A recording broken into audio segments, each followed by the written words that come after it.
Cycle sinking.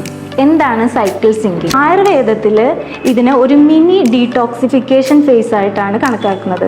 Late luteal ഫേസിലാണ് അവർ കൂടുതലായിട്ടും PMSന്റെ symptoms, അതായത് bloating, acidity, ഇപ്പോൾ ചെയ്യുന്ന കാര്യത്തിലൊന്നും കോൺസെൻട്രേഷൻ ഇല്ലാതിരിക്കുക, ശബ്ദം കേൾക്കുന്നത് പോലും ഇഷ്ടമില്ലാണ്ടിരിക്കുക, അല്ലെങ്കിൽ ആൻസൈറ്റി, ഡിപ്രഷൻ പോലുള്ള പ്രശ്നങ്ങളൊക്കെ പ്രസൻറ്റ് ചെയ്യുന്നത്. Cycle sinking. എന്താണ് സൈക്കിൾ സിങ്കിങ്? ചില ദിവസങ്ങളിൽ സ്ത്രീകൾ എനർജറ്റിക് ആയിരിക്കും, ചില ദിവസങ്ങൾ ഭയങ്കര വീക്കായിരിക്കും. ഈ മൂഡ് സ്വിങ്സിൻ്റെ പ്രധാന കാരണം എന്ന് പറയുന്നത് അവരുടെ മന്ത്ലി ഹോർമോൺ സൈക്കിളാണ്. അതായത് ഈസ്ട്രജൻ്റെയും പ്രൊജസ്ട്രോണിൻ്റെയും വേരിയേഷൻ അനുസരിച്ചിട്ടാണ് ഈ ഫ്ലക്ച്വേഷൻസ് സ്ത്രീകൾക്ക് അനുഭവപ്പെടുന്നത്. പ്രധാനമായിട്ടും അവരുടെ ഡയറ്റിൽ, ലൈഫ് സ്റ്റൈലിൽ, അതുപോലെ ഹാബിറ്റിൽ വേരിയേഷൻസ് വരുത്തി നമുക്ക് ഇതിനെ ഓവർകം ചെയ്യാൻ പറ്റും. ഒരു ബാലൻസ്ഡ് ആയിട്ടുള്ള ലൈഫ് നമുക്ക് ലീഡ് ചെയ്യാൻ പറ്റും. ഇതിനെയാണ് സൈക്കിൾ സിങ്കിങ് എന്ന് പറയുന്നത്. ഇതിനു വേണ്ടി നമുക്ക് മെൻസ്ട്രൽ സൈക്കിളിലെ 4 ഫേസസ് ഏതൊക്കെയാണെന്ന് നോക്കാം. ഫസ്റ്റ് ഫേസ് എന്ന് പറയുന്നത് മെൻസ്ട്രൽ ഫേസ്, സെക്കൻഡ് ഫേസ് എന്ന് പറയുന്നത് follicular, third one ovulatory phase and last one luteal phase. നമുക്ക് ആദ്യം മെൻസ്ട്രൽ ഫേസ് എങ്ങനെയാണെന്ന് നോക്കാം. എല്ലാവർക്കും അറിയുന്നത് പോലെ പീരീഡ്സ് ജനറലി ഒരു 5 days ആണ് പീരീഡ്സിൻ്റെ ഡ്യൂറേഷൻ എന്ന് പറയുന്നത്. എന്ന് വെച്ച് കഴിഞ്ഞാൽ അൺഫെർട്ടിലൈസ്ഡ് ആയിട്ടുള്ള ഓവും അതുപോലെ യൂട്രസിൻ്റെ വാളും കൂടി ഷെഡ് ഔട്ട് ചെയ്യുന്ന പ്രൊസീജിയറാണ് മെൻസ്ട്രൽ ഫേസ് എന്ന് പറയുന്നത്. വീപ്പിംഗ് ഓഫ് വൂംബ് എന്നൊക്കെ നമ്മൾ പറയാറുണ്ട്. ഇത് ആയുർവേദത്തിൽ ഇതിനെ ഒരു മിനി ഡീടോക്സിഫിക്കേഷൻ ഫേസ് ആയിട്ടാണ് കണക്കാക്കുന്നത്. അതായത് ഒരു ക്ലെൻസിങ് ഫേസ് ആണ്. ഈ സമയത്ത് ഒരു സ്ത്രീയെ ഋതുമതി എന്നാണ് ആയുർവേദ പ്രകാരം പറയുന്നത്. അപാനവായു, അതായത് വായുവാണ് ശരീരത്തിലെ പെൽവിക് ഓർഗൻസിൻ്റെ ഡൗൺവേർഡ് ആയിട്ടുള്ള മൂവ്മെൻറ്റ്സിനെ എല്ലാം ഹെൽപ്പ് ചെയ്യുന്നത്. അതായത് ഒരു പ്രോപ്പർ ഫങ്ഷനിങ്ങിന് ഹെൽപ്പ് ചെയ്യുന്നതും ഒരു ഹെൽത്തി ഫ്ലോ ഉണ്ടാക്കുന്നതും. ഈ സമയത്ത് നമ്മൾ ചെയ്യേണ്ട കുറച്ച് ശീലങ്ങളാണ് ഋതുമതി ചര്യ എന്ന് പറഞ്ഞ ആയുർവേദത്തിൽ എക്സ്പ്ലെയിൻ ചെയ്യുന്നത്. മെൻസ്ട്രൽ ഫേസിൽ നമ്മൾ ഫോളോ ചെയ്യേണ്ട ഡയറ്റ് ആൻഡ് ലൈഫ് സ്റ്റൈലിനെ പറ്റിയാണ് പറയുന്നത്. ഡയറ്റ് എന്ന് പറയുമ്പോൾ പെട്ടെന്ന് ദഹിക്കുന്ന, ചൂടുള്ള, ഫ്രഷ്ലി കുക്ക്ഡ് ആയിട്ടുള്ള ഭക്ഷണങ്ങളാണ് കഴിക്കേണ്ടത്.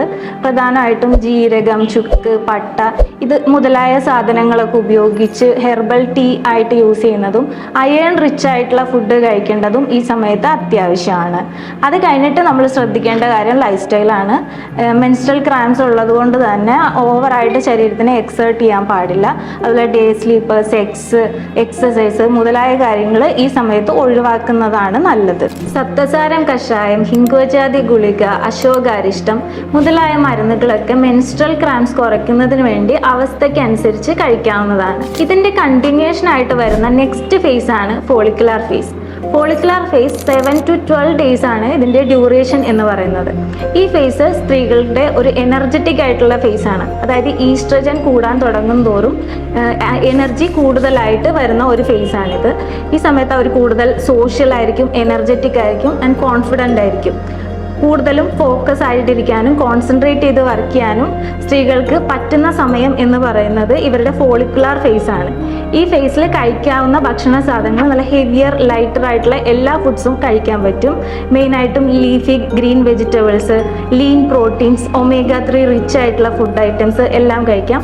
ലൈഫ് സ്റ്റൈലിൽ നോക്കുമ്പോൾ എനർജി വൈസ് ഹൈ ആയതുകൊണ്ട് തന്നെ high intensity workout, weight lifting, heavy work എല്ലാം ചെയ്യാൻ പറ്റുന്ന ഒരു ടൈം പീരീഡ് ആണ് ഫോളിക്കുലാർ ഫേസ് എന്ന് പറയുന്നത്. ഫോളിക്കുലാർ ഫേസിനെ കണ്ടിന്യൂ ചെയ്യുന്ന ഫേസ് ആണ് ഓവുലേറ്ററി ഫേസ്.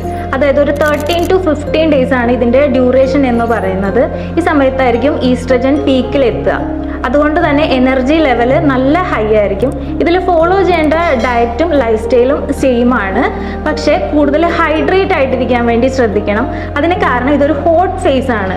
അതുകൊണ്ട് കൂളിംഗ് ആയിട്ടുള്ള ഫുഡ് ഐറ്റംസ് യൂസ് ചെയ്യാൻ വേണ്ടിയിട്ടും നന്നായിട്ട് വെള്ളം കുടിക്കാൻ വേണ്ടിയിട്ടും ഓവുലേറ്ററി ഫേസിൽ ശ്രദ്ധിക്കണം. ലാസ്റ്റ് ഫേസ് എന്ന് പറയുന്നതാണ് ലൂട്ടിയൽ ഫേസ്. അതായത് 16 to 28 days ആണ് ഇതിൻ്റെ ഡ്യൂറേഷൻ. ഈ സമയത്താണ് ഏറ്റവും കൂടുതൽ ഇറിറ്റേറ്റഡ് ആൻഡ് മൂഡി ആയിട്ട് ഒരു സ്ത്രീ കാണപ്പെടുന്നത്. ഇതിൻ്റെ പ്രധാന കാരണം എന്ന് പറയുന്നത് പ്രൊജസ്ട്രോൺ എന്ന ഹോർമോണിൻ്റെ റൈസ് ആണ്. ഇതിനെ നമുക്ക് 2 സ്റ്റേജ് ആയിട്ട് ഡിവൈഡ് ചെയ്യാം. ഏർലി ലൂട്ടിയൽ ഫേസും ലേറ്റ് ലൂട്ടിയൽ ഫേസും. ഇതിനകത്ത് ലേറ്റ് ലൂട്ടിയൽ ഫേസിലാണ് അവർ കൂടുതലായിട്ടും PMSൻ്റെ സിംറ്റംസ്, അതായത് ബ്ലോട്ടിങ്, ആസിഡിറ്റി, ഇപ്പോൾ ചെയ്യുന്ന കാര്യത്തിലൊന്നും കോൺസെൻട്രേഷൻ ഇല്ലാതിരിക്കുക, ശബ്ദം കേൾക്കുന്നത് പോലും ഇഷ്ടമില്ലാണ്ടിരിക്കുക, അല്ലെങ്കിൽ ആൻസൈറ്റി, ഡിപ്രഷൻ പോലുള്ള പ്രശ്നങ്ങളൊക്കെ പ്രസൻറ്റ് ചെയ്യുന്നത്. ഇതിനെ ഓവർകം ചെയ്യാൻ വേണ്ടിയിട്ട് വേണ്ടിയിട്ട് ഡയറ്റ് നന്നായിട്ട് ക്രേവിങ്സ് ഉള്ള സമയമായതുകൊണ്ട് തന്നെ കോംപ്ലെക്സ് കാർബോഹൈഡ്രേറ്റ്സും അതുപോലെ സ്വീറ്റ് പൊട്ടാറ്റോ, ബനാന, ഡാർക്ക് ചോക്ലേറ്റും എല്ലാം കഴിക്കാവുന്നതാണ്.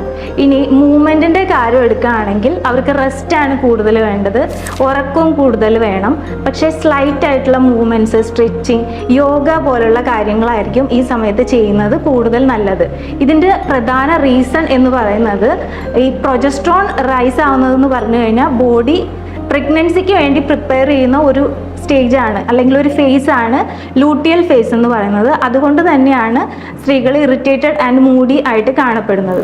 ഈ 4 ഫേസസിലുള്ള ഹോർമോണൽ ഫ്ലക്ച്വേഷൻസ് നമുക്ക് ഒഴിവാക്കുന്നതിന് വേണ്ടി ഏറ്റവും ശ്രദ്ധിക്കേണ്ട കാര്യം എന്ന് പറയുന്നത് ഓവർ തിങ്കിങ് ഒഴിവാക്കുക, സ്ട്രെസ്ഫുൾ ആയിട്ടുള്ള സിറ്റുവേഷൻസ് മാക്സിമം അവോയ്ഡ് ചെയ്യുക. അതുപോലെ അശ്വഗന്ധ, ബ്രഹ്മി, കുടങ്ങൽ, ശംഖപുഷ്പി മുതലായ ദ്രവ്യങ്ങളൊക്കെ നമുക്ക് ഉപയോഗിക്കാവുന്നതാണ്.